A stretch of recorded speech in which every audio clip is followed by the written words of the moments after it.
right there, Sunday night, May 22nd. TheSenateColumbia.com for details. As my favorite abstract person, and we're not just talking about her art, Abstract Alexandra is with us, because I guess Mad Hatter's Art Party's coming back. Mad Hatter's Art Party!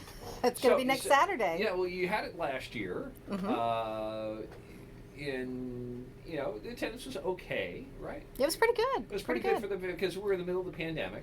Right about. And we actually started our festivals. The South Carolina Artist Group started our festivals in 2020, the fall of 2020. It was the Yard Art Fair. Yeah. And so we started that because of the pandemic, because artists were just drowning.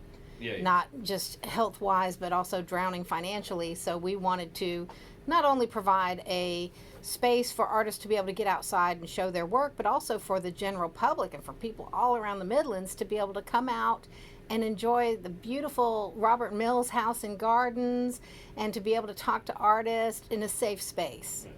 And so before we get to the art party, right? Before we get to that, explain a little bit about what South Carolina Artists is. So South Carolina Artist Group we're at southcarolinaartist.com, and it is a dynamic artist group. We have locations that are set up all over the Midlands that are open to our members, and membership is a very low cost, and artists are able to join, and they're able to be part of an artist community. We get together every month, and we have little workshops and little gatherings and all kinds of events, and we go on field trips, and we just really try to create and cultivate a wonderful, happy artist community. And a lot of things you're doing stuff, taking kind of helping fellow artists kind of learn the business end of it, right? To learn, right? And the hard part for a lot the of creative hard types. part. Well, to get your art off of your walls and Yeah. out of your home and into a setting that is a professional art setting, how to tag your art, how to make sure your art is wired and ready to go.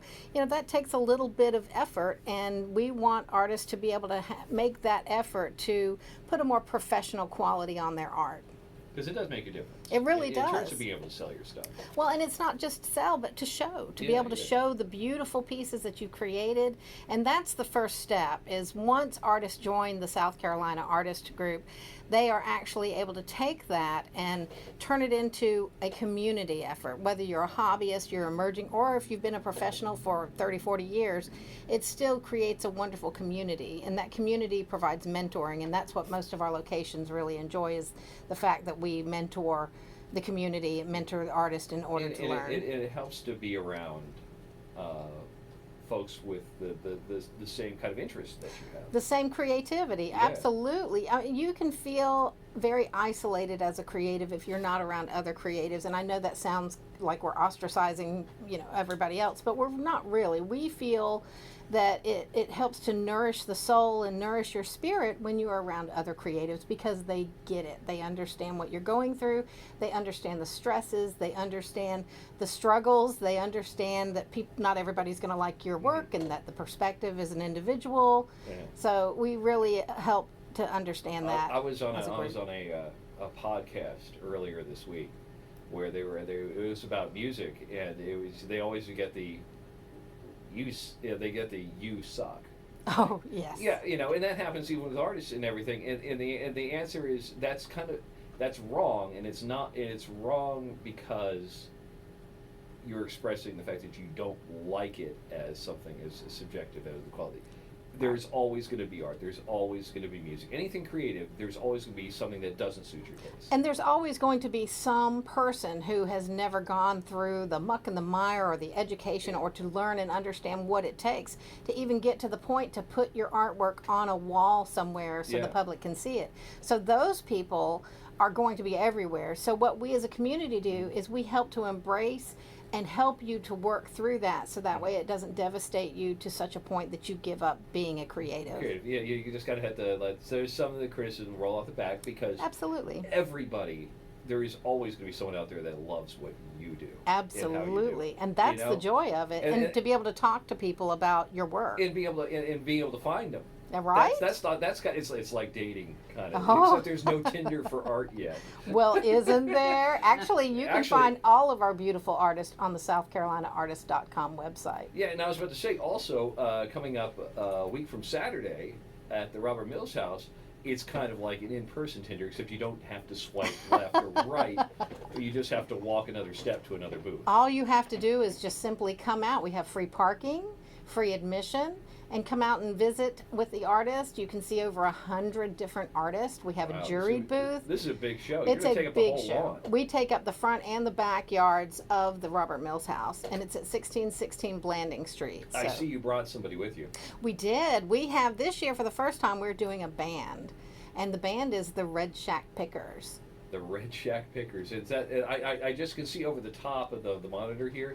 It's got to be Mr. Bentz Kirby. It's Bentz Kirby. Who I haven't seen. I think the last time I saw you in person, you had just retired, Bentz. Well, it was not from, okay. It's not because I necessarily wanted to, but I was glad to do it. Yeah. I thought you were just avoiding me. Yeah, This no, was- no. So this is the Red Shack Pickers. Yeah, I have an old garage in my backyard, and for years I sat around going like, man, I'm gonna make that into a music room. And I got a good friend, Jim Brightly, who's in the band, and one day he showed up at my house and said, with all this lumber, and said, "You owe me $250," and so we built it into the Red Shack and painted it red. We didn't know what to call it, and I went to a festival in Swanee, and there was a guy doing like burning wooden plaques in or whatever, and so we settled on the Grateful Red Shack, and so then we became the Red Shack Pickers because of the pandemic. We were playing together some, and we were all hosting open mics at the old, when they used to have them up at Foxville, and so we started playing together some, and then when the pandemic hit, we just met at the Red Shack every Thursday, and It's just nice. did that That's for, kind of a nice little routine. yeah. Well, actually, it's good because I've got two other bands, and neither one of them have played in a while because this band practices every Thursday, and it's just, you know what I'm saying? So And it's hard It's to like- get people to practice. right, You know, exactly. with Well, musicians, especially because yeah. they're in Stillhouse and Yeah. other bands around there. So So we're going to see you, hear you all play on Saturday, May 7th then. right. So yeah, just since you ask, Yeah. we do a lot of different types of things. We do a lot of cover songs, but Jay and I both write songs, and so we do a lot of our original songs interspersed. But we cover, I call it folkadelic because it's folk music, but it's sort of strained through the Dead sort of type idea. And we got, we cover from Larry Kill to Townes Van Zandt to Graham Parsons to whatever, Johnny Cash. I mean, it's just a real variety. Rolling Stones, all kinds of things we cover, and so I think it's a good mix. And if especially if you like to dance, come on out. There we go. We're gonna party. That's Just right. listen for the strains of the Red Shack Pickers. That's That's right. right. That's right.